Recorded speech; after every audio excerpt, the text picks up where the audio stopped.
Welcome to Capital Gains, Yahoo Finance unique look at how U.S. government policy will affect your bottom line. Now, of course, it's been a busy week. I'm your host, Rachelle Akuffo, here on Capitol Hill. We've been hearing from Doge about some of this federal budget cutting. We're also going to be hearing about some of these cabinet picks and some of the back and forth going on there. And then, of course, President-elect's favorite word, tariffs. We'll be breaking down some of the numbers there and seeing what's realistic with his incoming administration. We're breaking some of this down with our guest, who will be joining us. That will be Ed Mills, Raymond James, Washington policy analyst and managing director, to break all of this down. And of course, before we get to that, we have to bring in my co-stars, Ben Werschkul and Rick Newman, for their takes of the week. So Ben, let's kick it off with you and your note cards. So what I've got on my note card this week, Rachelle, is Trump's beautiful word, tariffs, tariffs, tariffs. Rick wrote this week about how Trump's answer to almost everything is tariffs these days. So to kind of kick us off, I made kind of an abbreviated list here of what Trump has talked about in recent months as things that tariffs can do. So I'll go through it quickly. First is to protect the dollar. That's via a new threat against the BRICS countries, specifically around currency issues. He says tariffs can also end the drug problem in the U.S., or at least the fentanyl problem in the U.S. That's new tariff threats against China, Mexico, and Canada. And then the third one, since his election win, is to help keep U.S. steel in American hands. Tariffs are part of the way he says he won't let Nippon Steel buy U.S. steel. And then if you go back a little further into the campaign, there's even more things on the list. Trump says tariffs can solve ballooning annual deficits. All the money that's going to come in from tariffs will balance our budget. It's going to pay for new government programs like childcare policies. He says it's going to stop literal wars. Using tariffs can stop wars, not just start trade wars. And then he's even floated the idea of replacing the income tax entirely with tariffs and replacing income taxes entirely. So I put these all together just to kind of make the point that what Trump is clearly indicating here is that tariffs are across his whole agenda, and that's a difference from his last term. Tariffs are part of his foreign policy. Tariffs are part of his economic policy. Tariffs are part of his domestic policy. So this is a kind of bigger role for tariffs. How it plays out remains to be seen. A lot of people don't take some of these early threats seriously. The BRICS ones in particular, I think people are really questioning whether that's ever going to come to fore, but it's clearly going to be part of it, and businesses and consumers will have to adjust. Rick, what's your take on it? Ben, I think you forgot one. I mean, maybe you went through that list so fast I missed it, but do you have the migration problem on there as something? Well, migration and drugs, yeah, migration and drugs, right? So yeah, I feel like a light bulb kind of went off in my head recently about, and maybe Trump has just changed his whole way of thinking about this. But for those of us who covered the Trump tariffs in 2017, 18, and 19, he wasn't talking about any of this. The reason that he wanted tariffs on China he ran on this in 2016, was because the U.S. trade deficit with China was too large. He kept saying over and over back then, China is eating our lunch, and his justification for tariffs against Chinese imports was to get the U.S. trade deficit down. I haven't heard him say that once. It almost is like he looks back on his first term and he says, wow, tariffs were such an amazing wonder weapon that I can use them to solve all these other problems. Now, I don't really know of any economists who say Trump's tariff policy really accomplished much of anything. One of the other things he did say back then was he wanted to use tariffs to rebuild U.S. manufacturing. I guess he's kind of saying that now, but he's also lolloping all these other justifications for tariffs onto this, which I don't know. It makes me feel like he's actually a little less serious this time around, because he's tying these to squishier goals. Whereas before it was like the U.S. trade deficit with China has to come down. And so everybody would be looking at the trade deficit. Is it coming down? It did, but not by very much. So I don't know. Maybe we're all just sort of used to hearing this rhetoric, or we're tuning it out a little bit, or maybe these are just squishier targets.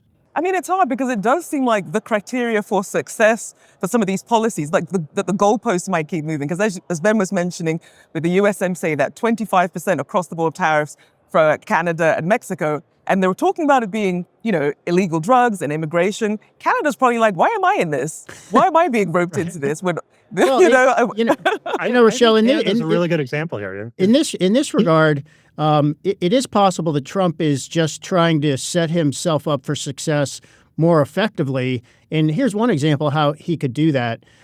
So he is tying tariffs to, he needs to see a reduction in migration. Mexico needs to help with that. But guess what? There has already been a big drop in migration since President Biden signed the executive orders to that effect in June of this year. So those are going to stay in practice through the end of the Biden presidency. Trump, of course, won't lift those executive orders. He may add a few new ones.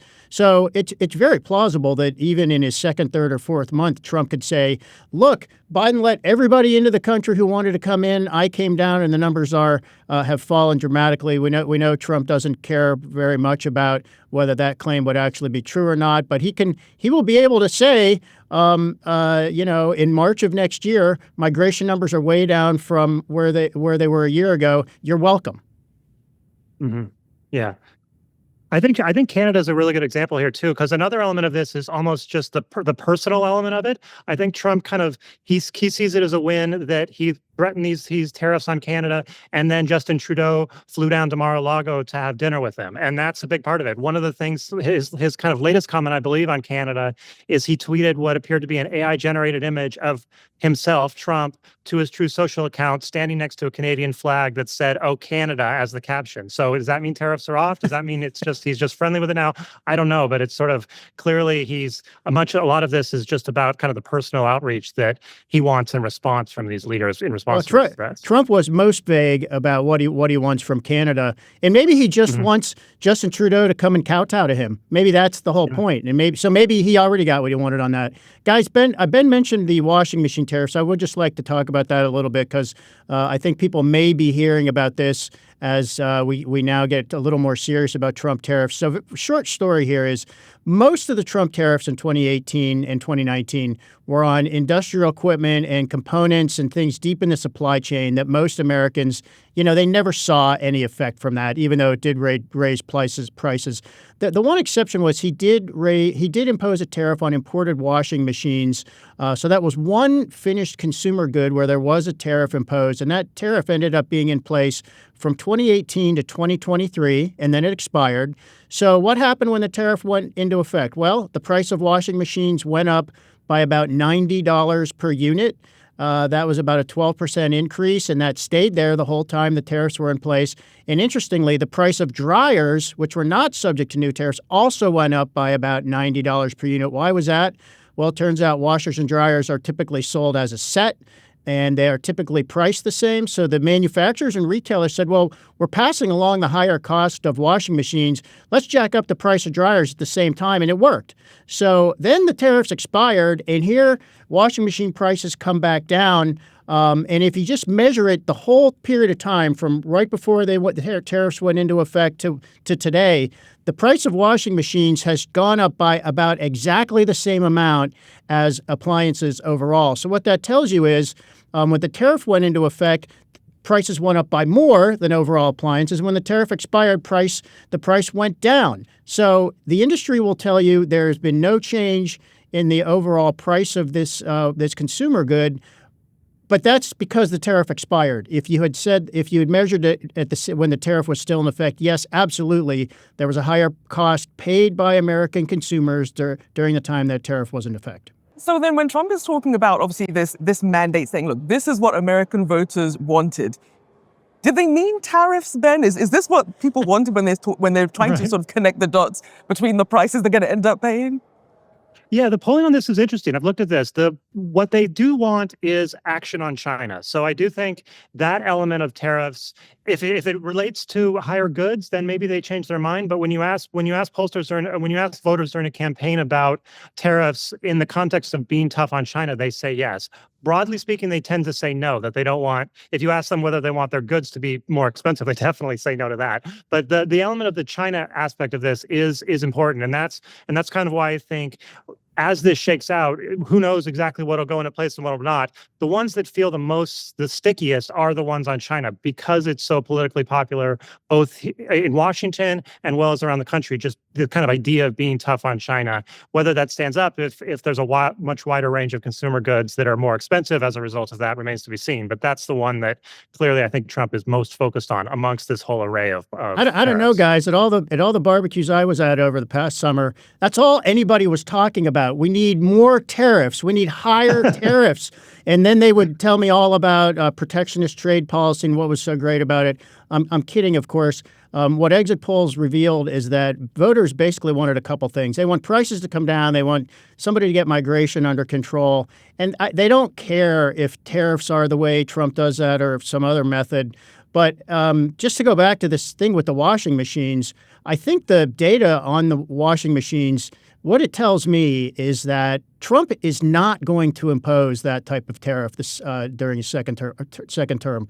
I do not think he is going to risk driving up the cost of everyday products. And if to the extent he actually does impose meaningful amounts of tariffs, I think he's going to try even harder to do what he mostly did the first time, which is bury the tariffs deep in the supply chain where people are not going to see the price of particular products going up. And we know that this really cooked Biden. I mean, Biden got burned because of the price of hamburger, eggs, and a few other things, and rent especially. And if Trump was paying any attention, I mean, he kept hammering that in his own campaign messages. He's going to try not to make that mistake, but we'll see. Well, Rick, hold on to that. Don't use all the good stuff yet, because we have Ed Mills on the other side of this. We want to get his take on tariffs and what's possible under President-elect Trump. So stay with us. We'll be back on Capital Gains. Welcome back to Capital Gains. Joining us now is Ed Mills. He's Raymond James Washington Policy Analyst and Managing Director. Thank you so much for joining us. So we've been trying to break down some of these Trump tariffs and which ones are most likely, since he said he had a lot planned for day one. Which ones are most likely as you're looking at some of these timelines? Yeah, so Rachelle, what I've told clients here at Raymond James is to rank order some of the tariffs. Number one, China. Number two, Mexico, and I guess I have to add Canada after the Truth Social post of last week. Number three, Europe. Number four, the rest of the world. When I've talked to Trump trade experts, folks that worked with him in his first term, they tell me, again, take him seriously. Don't take him literally. Not everything that gets posted is going to get implemented. But I will tell you, if we do this interview a year from today, there will be more tariffs in place than there are today. And we'll probably have a conversation about Congress giving him additional tariff authority as they pass an extension of the 2017 tax cuts that expire on December 31st of next year. Ed, I'm curious also in terms of the implementation here of the tariffs, how it could feel different. You've laid out in really helpful detail the kind of the various authorities Trump could use. When I'm talking to folks, the International Emergency Economic Powers Act comes up a lot, which you've talked about as well. Broad strokes, so I'm curious kind of how it could feel different for businesses. How do you talk to businesses about this compared to the first time when Section 301 tariffs, for example, kind of come in slowly? They take a whole thing. Is this going to be much more rapid? Is it going to be much more sudden that suddenly the tariffs are there? How do you kind of game that out? Yeah, I think it's to be determined, but I think you're right to bring out IEEPA, which, something that's not a household word, not a household conversation. But back in 1971, Richard Nixon used his predecessor statute to put on a kind of blanket tariff that was in effect for 6 months. So the International Emergency Economic Powers Act does provide the president to declare an economic emergency and respond to that with tariffs. IEEPA was used multiple times during the Trump presidency in Trump 1.0 to implement a number of restrictions, especially on technology. Does he try to do that again next year? We look at other authorities. There is the Section 301 that you brought up. That requires an investigation. So something that is different in Trump 2.0 versus Trump 1.0 is that some of those investigations have already occurred. So in China, there is 4 lists of goods that already have tariffs on it. It's easy and already within his authority to immediately increase those. He's talked about a 10% increase on day one, but he's also discussed going up to 60% or higher.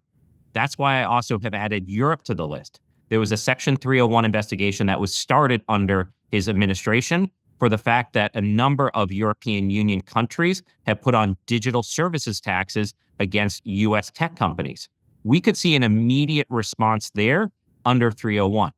If you want to go outside of that, there's probably a couple of other areas we'd look at, but what I'm most interested in is what's known as Section 122, which gives the president blanket tariff authority to put a 15% tariff on anyone without an investigation for up to 150 days. Congress can extend that out, but that's certainly something that we are going to see tweets about. There's a final authority that he can use, which is known as Section 338, which is an up to 50%, 50 tariff if he thinks there's an unfair balance of power or trade authorities that's on there. That comes from the 1930 law that we are looking at a possible change when Congress is considering those tax cuts. So I think what's different is he's learned that he doesn't want to go through the whole investigations. He probably is going to want to threaten and possibly implement some of these sooner rather than later. But he's also, what's different is looking at this not only as that economic cudgel, but as a possible pay for, and that can really change this conversation, Ben. Ed, we're seeing no evidence in markets, at least at this point, that investors are very concerned about any of this. You were working these issues back in 2017, 18, and 19, when Trump was talking about tariffs and then actually imposing them. Do you feel like your clients are calmer, savvier, more blasé about the Trump tariffs this time around because they sort of feel, oh, we've been through this and the bark is worse than the bite? Or is there a delayed reaction? Or what are your clients thinking about all this?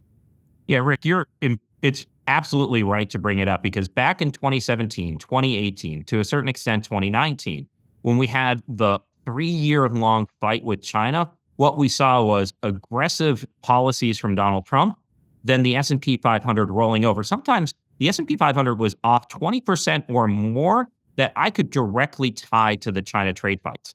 As it hits that 20% down, Donald Trump would tweet out, great progress, just had a phone call with President Xi, and the markets would rally. So there was a bit of a Trump put on the market. So as we start off this conversation, there is a remembrance that you did have this volatility. And so how much will Trump follow through is probably one of the biggest questions I get here at Raymond James. But I do think that there is a level of complacency. And I kind of go back to Mexico, which I put number 2 on that list. And that's actually directly tied to China, that under U.S. tariff law, you put a tariff where a product is finished. China has moved a lot of capacity since 2017 to Mexico, trying to get things into the United States tariff-free. That's known as the Mexico backdoor. I believe Donald Trump is going to seek to aggressively close that.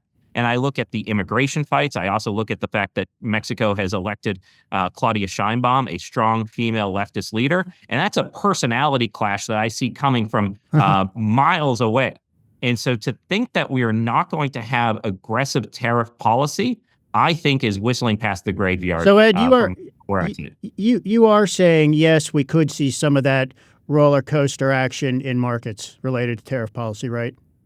Yeah, I mean, and I think that we've been having discussions at Raymond James. We didn't see a lot of volatility this year when usually in election years, you have a lot of volatility. So is one of the calls for 2025 a return to volatility? I think that to me is a base case for this market. And so, Ed, you mentioned to take Trump seriously rather than literally, but what does that mean when you're looking at some of these tariffs as a negotiating tactic versus factoring also the retaliation, the tit-for-tat trade that's also going to be coming from some of these other trading partners? How is that factoring into markets? Yeah, Rachelle, that's a good question because other countries are more prepared for Trump 2.0 than they were for his first term. So we could see kind of a more aggressive response. However, I would go back to the fact that the United States has far more economic power than a lot of these other countries.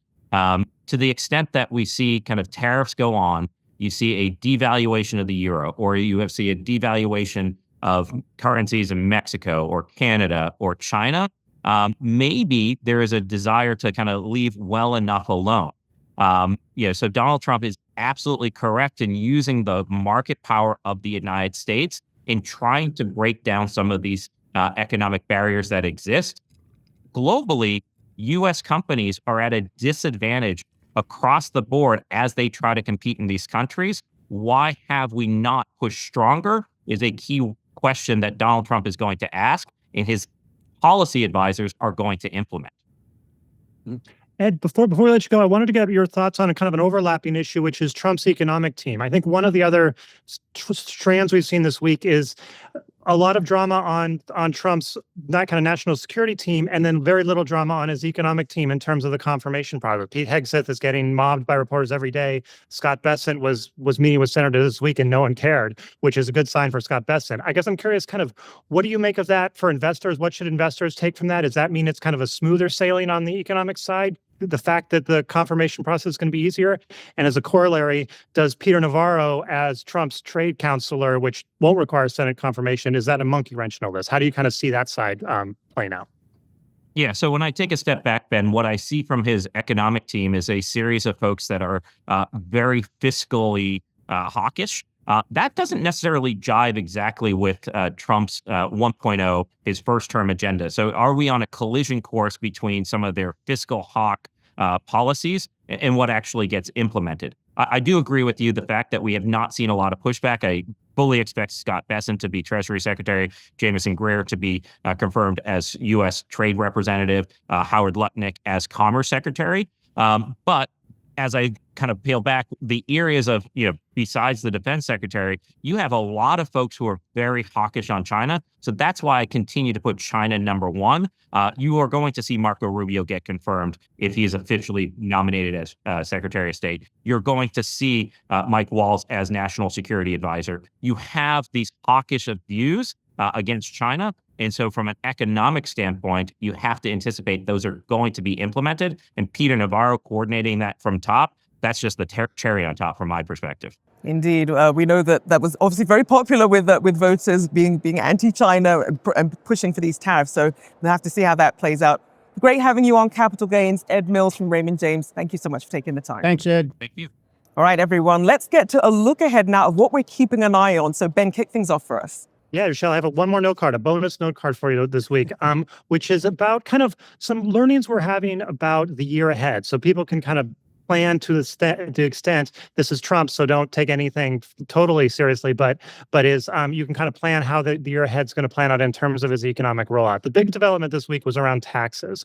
Republicans, there was this kind of assumption that with the Republican trifecta, they could move quickly on taxes, but there is a real debate within the conference about what they want in their tax bill. So that's starting to look more and more likely that taxes get pushed a little bit. John Thune, the soon-to-be Senate Majority Leader, has indicated that he wants to do a reconciliation bill first on energy and the border, issues like that, and then push taxes possibly to the fall. This all comes ahead of a December 31st deadline when a lot of the Trump tax cuts expire. So that's going to play out sort of longer for the year. It kind of is a change from making this a Trump 100 days agenda to a Trump first year agenda. The other one is regulations. I've done some reporting around that, and there's some stuff that Trump can do quickly, and Congress can actually do quickly as well because of the Congressional Review Act. I think you're going to see some of that.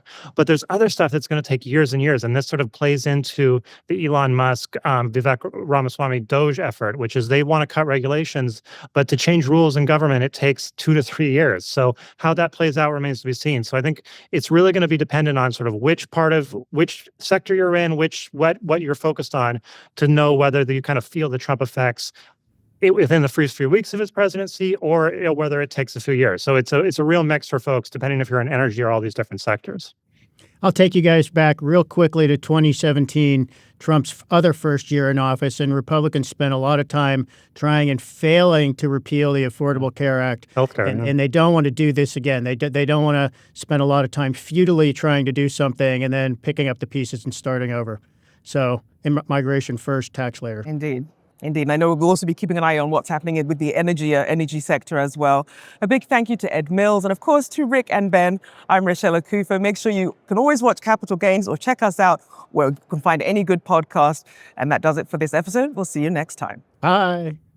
Thanks, guys.